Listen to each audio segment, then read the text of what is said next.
ንጉሠ ነገሥት ቴዎድሮስ ደምግባቱ ያማረ ጢማም መልኩ የሚያምር ረጅም ነው። በጥቶቹ መካከል ትምዕርተ መስቀል አለው። በስመ አብ ወወልድ ወመንፈስ ቅዱስ አሃዱ አምላክ አሜን። የዚያ የኢትዮጵያ ንጉሥ ምልክቱ ደምግባቱ ያማረ ጢማም ነው። የምስርን ወይም የግብፅን ንጉሥ ሽሮ ሌላ ይሾማል። የኢትዮጵያ ንጉሥ ከግብፅ ግብርን ይቀበል ዘንድ ወራጁን የአባይን ውሃንና የተከዜን ወንዝ ይገድባል። የሮሙ ንጉሥም ኢየሩሳሌምን ይገዛታል።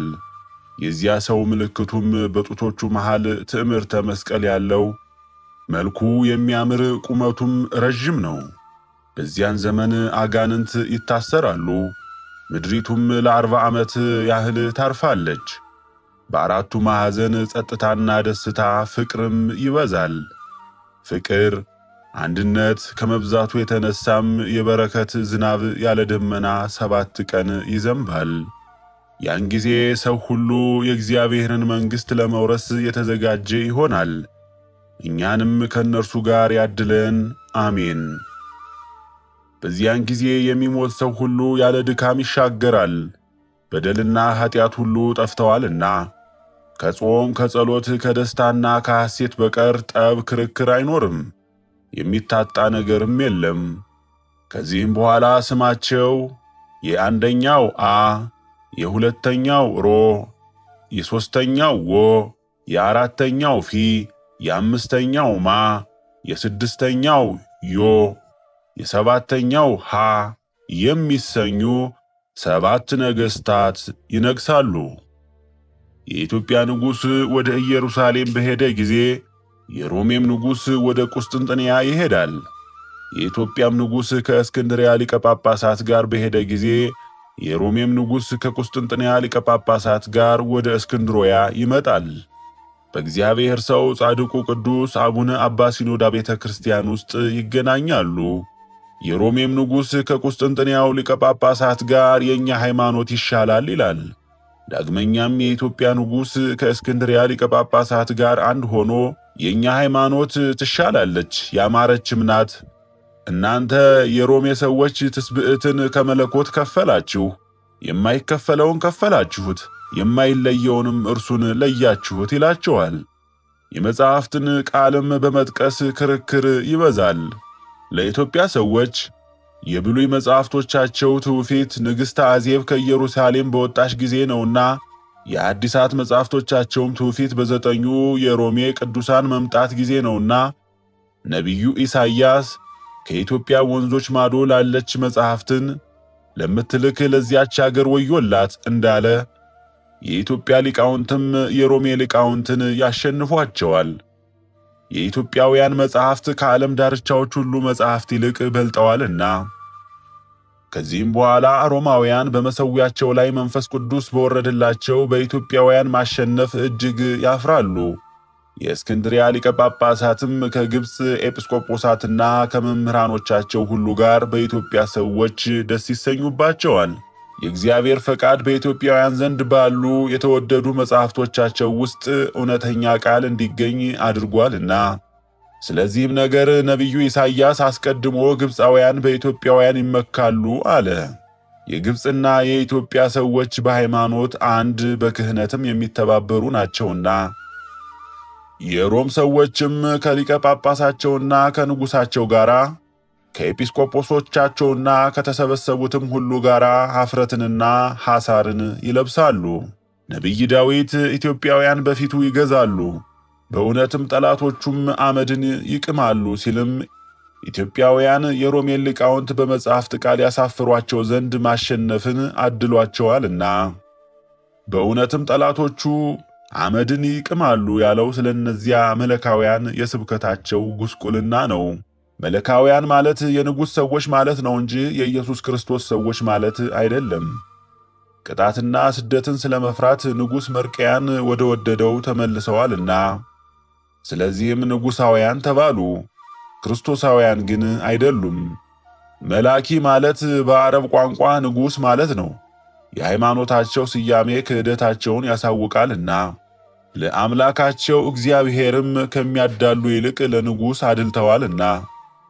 ወደ ሮም ንጉሥና ወደ ቁስጥንጥንያው ሊቀ ጳጳሳት ወደ ጉባኤያቸው የአንድነት ነገርም እንመለስና ሮማውያን ንስሐ ገብተው ከረከሰች ሃይማኖታቸው በሚመለሱበት ምክንያት በእስክንድሪያው ሊቀ ጳጳሳት መሠዊያ ላይ የመንፈስ ቅዱስን መውረድ ባዩ ጊዜ ሰይጣን በአፉ እፍ ያለባቸውን የሐሰት መጻሕፍቶቻቸውን ወደ ጥልቅ ባሕር ይወረውራሉ።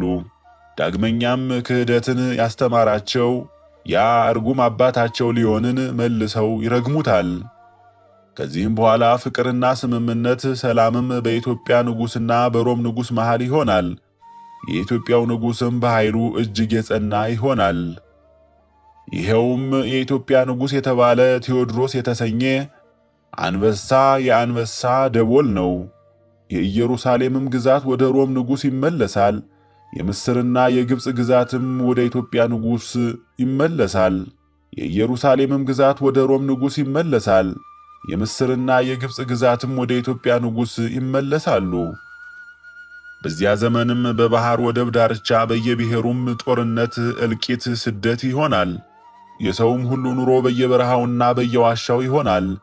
በባሕር አካባቢ የሚኖሩ ርኩሳን ሰዎችም ወደ ቤተ መቅደስ ይገባሉ። አብያተ ክርስቲያንንም ያቃጥላሉ። አራዊትም የሰውን ሥጋ ይበላሉ። ሀገርም ትታወካለች ይላል።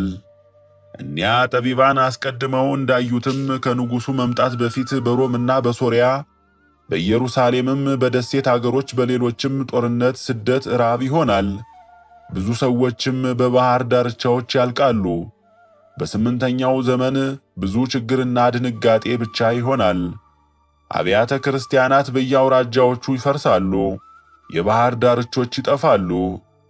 በደሴቶች ሰዎች ላይ ድንጋጤና ሽብር ይነግሣል። ሰዎችም ይማረካሉ። ፍርሃትና ሽብርም ይበዛል። በሮምና በአፍረንጊ መካከልም መንገድ ይታጣል። በሁሉም ስፍራ ጦርነት ይሆናል። በዚያ ዘመን በየአገሩ ካሉ ሰዎች በአመፃና በውሸት የሚኖሩ ይበዛሉ። በዚያ ዘመን በየአገሩ ካሉ ሰዎች በአመፃና በውሸት የሚኖሩ ይበዛሉ። በዚያ ዘመን አገልጋይ ይከብራል፣ ታላቅ ይሰራል፣ ይደክማል። አገልጋይ ትከብራለች፣ እመቤት ትፈጫለች። አገልጋዮች ጌቶቻቸውን ይመስሏቸዋል። ትውልዳቸው የማይታወቁ የነበሩ ሰዎች በየሀገሩ ሁሉ ይሾማሉ። ያልተማሩም ስማቸው በሥልጣናቸው ላይ ይገናል። ከእነርሱም የተነሳ ኃጢአትና ዓመፅ ትበዛለች፣ እውነትም ትጠፋለች። በዚያ ወራት ሐሰተኞች ካህናት ይበዛሉ። በደለኞችና ጉቦኞች ሆነው በኃጢአት ጎዳናም ይሄዳሉ። መብልንና መጠጥን የሚወዱ ይሆናሉ። ስለተሰጣቸው ሥልጣነ ክህነት ብቻ በሕዝቡ ላይ ይታጀራሉ እንጂ የሞቱትን አይቀብሩም፣ ለጸሎትም አይተጉም። ከእነርሱም የተነሳ ሃይማኖት ትጎድላለች። እነርሱም በኋለኛው ዘመን በእውነተኛ ፈራጅ ጌታችን ኢየሱስ ክርስቶስ ፊት በሥራቸው ያፍራሉ። የሚሏችሁን ስሙ እንጂ እነርሱ እንደሚሰሩት ያለ ክፋትን አትስሩ። እግዚአብሔርም አነሳሱ ከእንቅልፍ እንደመነሳት ያለ የአንበሳ ደቦልን አነሳለሁ። ነገሥታትን ሁሉ አሳዶ ያጠፋቸዋል፣ ለእርሱ ሥልጣንን ሰጥቼዋለሁና ይላል። ከዚያ ዘመን አስቀድሞም ሶርያ ትፈርሳለች፣ ሰውም ያልቃል። በውስጧ ከሚኖሩ ስደተኞች የተነሳ ገዳም ትጨነቃለች ብሎ ነቢዩ ዳንኤል የተናገረው ቃል ይፈጸም ዘንድ ከሚቅበዘበዙ በቀር በከተሞች ውስጥ የሚኖሩ አይገኙም። ይህ ሁሉ በስምንተኛው ዘመን ይሆናል።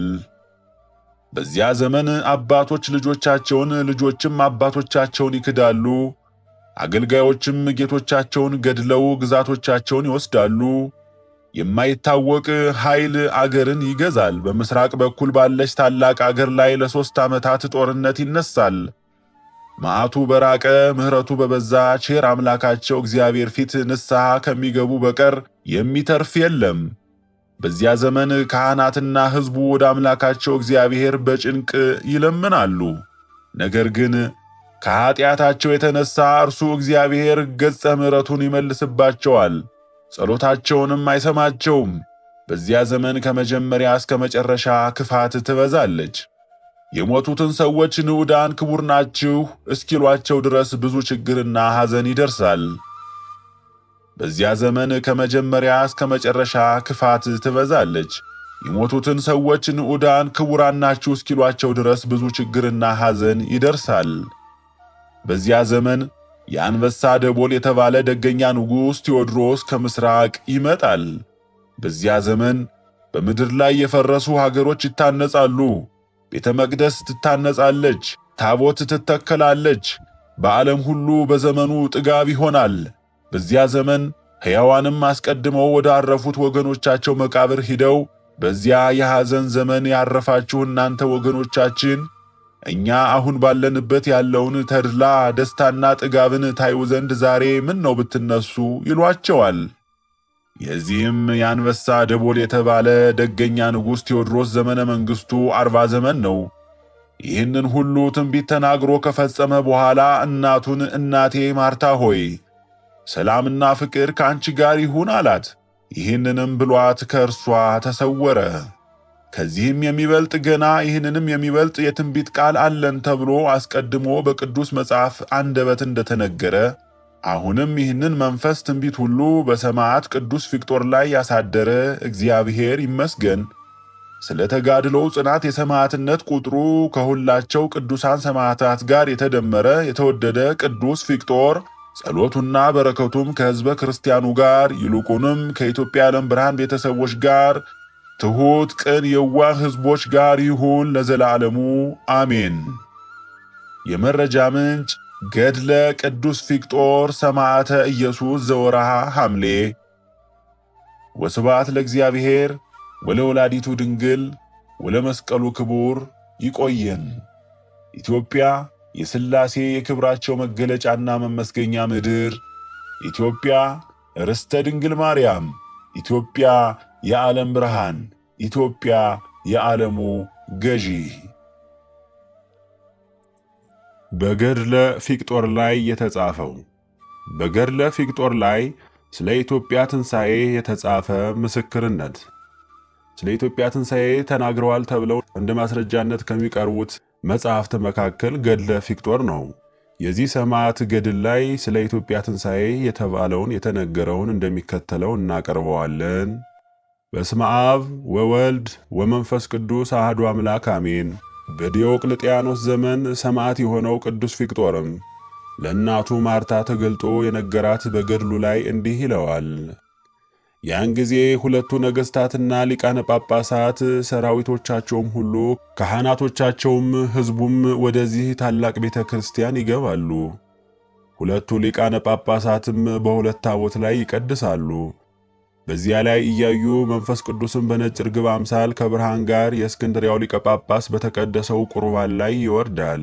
ያን ጊዜ የኢትዮጵያ ንጉሥ ይደሰታል፣ የእርሱ ሊቀ ጳጳሳት ነውና፣ በእግዚአብሔር ፊትም የእርሱ የሃይማኖት ሕግ የተወደደ ሆኗልና። የሮም ንጉሥ ግን ከአሕዛቦች ጋር ያዝናል። መጻሕፍቶቻቸውን ሁሉ ሰብስበው ወደ ባሕር ይወረውሯቸዋል። ሃይማኖታቸውንም ስላጠፋና መናፍቃን ስላደረጋቸው የቀድሞውን ሊቀ ጳጳሳቸውን ልዮንን ይረግሙታል። ሁሉም ወደ አንዲት የእስክንድርያ ሊቀ ጳጳሳት የኢትዮጵያ ንጉሥ ሃይማኖት ይመለሳል። ሁሉም ወደ አንዲት የእስክንድርያ ሊቀ ጳጳሳትና የኢትዮጵያ ንጉሥ ሃይማኖት ይመለሳል። በዚያች ዕለት በዓለም ሁሉ ደስታና ሰላም ይሆናል። እግዚአብሔርም ምድርን መልካም እንድታፈራ ያዛል፣ በረከትንም ይልካል። ያን ጊዜም ምድር ብዙ ፍሬን ታወጣለች። በሕይወት ያሉ ሁሉ ወደ ሙታን መቃብር ሄደው ዛሬ እኛ ያለንበትን ይህንን መንፈሳዊ ደስታን ታዩ ዘንድ ተነሱ ይሏቸዋል ይላል ገድለ ፊቅጦር ምዕራፍ 7 ከቁጥር 9 እስከ 24። ወስብሐት ለእግዚአብሔር ወለወላዲቱ ድንግል ወለመስቀሉ ክቡር። ቆየን።